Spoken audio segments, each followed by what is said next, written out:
नमस्कार, स्वागत है आप सभी का और आप मुझे देख रहे हैं सूर्या टॉक इंस्टीट्यूट पर। आज के वीडियो में हम ये सीखने वाले हैं कि हैड टू का प्रयोग कहाँ करते हैं।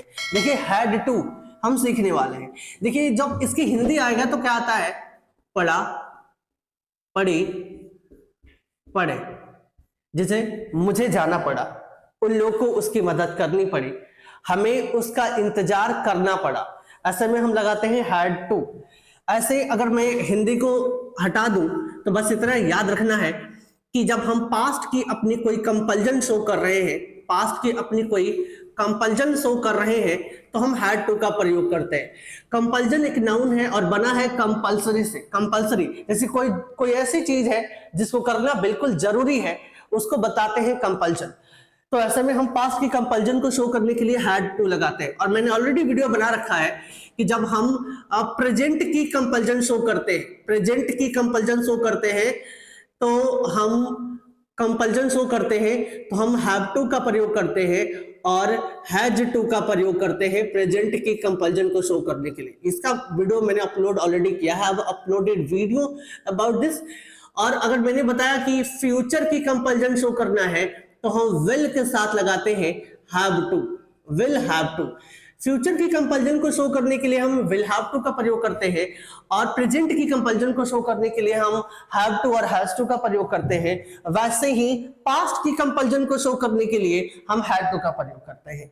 देखिएगा हिंदी होता है पढ़ा, पढ़ी, पढ़े। रूल इसका क्या होता है, स्ट्रक्चर सब्जेक्ट के साथ आता है हैड टू, V1 और ऑब्जेक्ट। मुझे उसका इंतजार करना पड़ा, मुझे उसका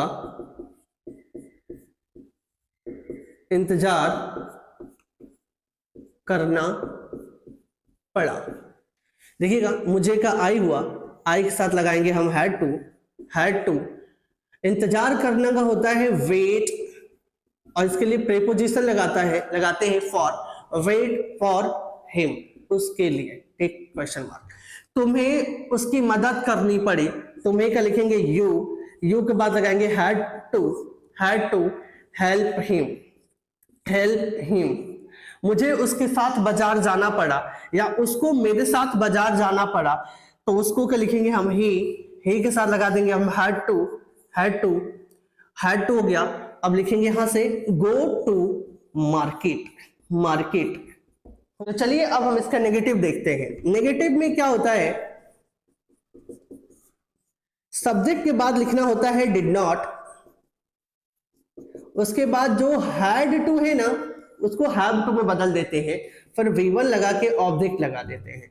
ठीक है, देखिए टू के बाद V1 आता है और देखिए जब भी टू के साथ V1 आएगा, जैसे टू प्लस V1 को, वर्ब का फर्स्ट फॉर्म को V1 बोलते हैं, टू प्लस V1 को हम इन्फिनेटिव के नाम से जानते हैं। इस नाम से जानते हैं, इन्फिनेटिव के नाम से। इन्फिनेटिव के नाम, जहां भी टू का आएगा उसके साथ V1 ही आएगा और उसे इन्फिनेटिव कहा जाता है इंग्लिश ग्रामर में। तो यहां भी टू के साथ V1 आया है वेट, तो ये भी इन्फिनेटिव है। टू के बाद हेल्प आया है तो ये भी इन्फिनेटिव है। वैसे टू के बाद गो आया है तो ये भी इन्फिनेटिव है। ठीक है ना। अब देखिए मुझे खाना नहीं बनाना पड़ा, मुझे भोजन नहीं पकाना पड़ा। देखिए यहाँ पे कह रहे हो कि मैं मुझे भोजन नहीं पकाना पड़ा तो आई के साथ क्या लिखेंगे, डिड नॉट, डिड नॉट।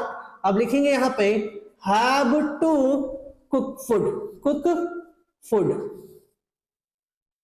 तुम्हें मेरे पास नहीं आना पड़ा तो तुम्हें का क्या लिखेंगे, यू। तो लिखेंगे हम डिड नॉट, फिर लिखेंगे क्या है, हैव टू कम, आना टू मी, मेरे। तो चलिए अब हम देखते हैं इसके इंटेरोगेटिव को। इंटेरोगेटिव किसे बोलते हैं पहले समझते हैं। इंटेरोगेट करना मतलब होता है पूछताछ करना और उसी से बना है इंटेरोगेटिव। इंटेरोगेटिव सेंटेंस जो पहला है वो है यस नो टाइप, जिसमें हम सब जब सवाल का, क्वेश्चन का जवाब सिर्फ यस एंड नो में देते हैं। ठीक है। रूल क्या होता है कि जो आपका हेल्पिंग वर्ब था डिड, उसको पहले ला देंगे और फिर सब्जेक्ट के बाद लिखेंगे हैव टू, V1 और ऑब्जेक्ट फिर क्वेश्चन मार्क। क्या तुम्हें पूरी रात पढ़ाई करना पड़ा, क्या तुम्हें पूरी रात पढ़ाई करना पड़ा? पहले डिड लिखेंगे तो हमने डिड लिख दिया, फिर सब्जेक्ट लिखेंगे तो तुम्हें के क्या लिखेंगे हम? यू। हैव टू है तो हमने हैव टू लिखा। वर्ब क्या हो रहा है? पढ़ाई करना का होता क्या है? स्टडी। अब लिखा यहां पे पूरी रात, होल नाइट। होल नाइट मतलब पूरी रात, क्वेश्चन मार्क। नेगेटिव देखते हैं, यस नो इंट्रोगेटिव का नेगेटिव देखते हैं। इसमें हम करते क्या है, एज इट इज रूल को ऐसे ही लिखते हैं, बस सब्जेक्ट के बाद हमें नॉट लिख देना होता है। फिर हम लिखेंगे have to, then V1, then object and question mark will be there. क्या उसे कमरे साफ करने पड़े? और क्या उसे कमरे साफ नहीं करने पड़े? नहीं करने पड़े, क्वेश्चन मार्क। डिड को पहले लिखेंगे हेल्पिंग वर्ब, सब्जेक्ट है उसे का तो हमने ही लिखा। अब just then will be not, not के बाद have will be here, have to and then V1। काम क्या हो रहा है? साफ करना क्या होता है? क्लीन करना। क्लीन क्या? द रूम्स मतलब कमरे, क्वेश्चन मार्क। ये था इंट्रोगेटिव नेगेटिव का। कुछ सेंटेंस और भी देख लेते हैं, जैसे क्या तुम्हें दूसरों की मदद नहीं करनी पड़ी? तो डिड पहले लिखेंगे, डिड यू, फिर क्या लिखेंगे? Not have to help others, दूसरों की। क्या तुम्हें सुबह में नहीं जगना पड़ा? तो क्या लिखेंगे? Did you not have to wake up in the morning. WH word interrogative देखते हैं हम। WH वर्ड इंटेरोगेटिव देखते हैं, इंटेरोगेटिव। WH वर्ड इंटेरोगेटिव में क्या होता है कि पहले ही हम लिखते हैं WH वर्ड को, then helping verb did will be here, अब उसके बाद सब्जेक्ट होगा, सब्जेक्ट के बाद हैव टू होगा, V1 and object will be here. ठीक है। नेगेटिव इसका देखते हैं, WH वर्ड का नेगेटिव। WH वर्ड का नेगेटिव देख लेते हैं यहीं पे। जब इसका नेगेटिव बनाएंगे तो only I have to use not after subject.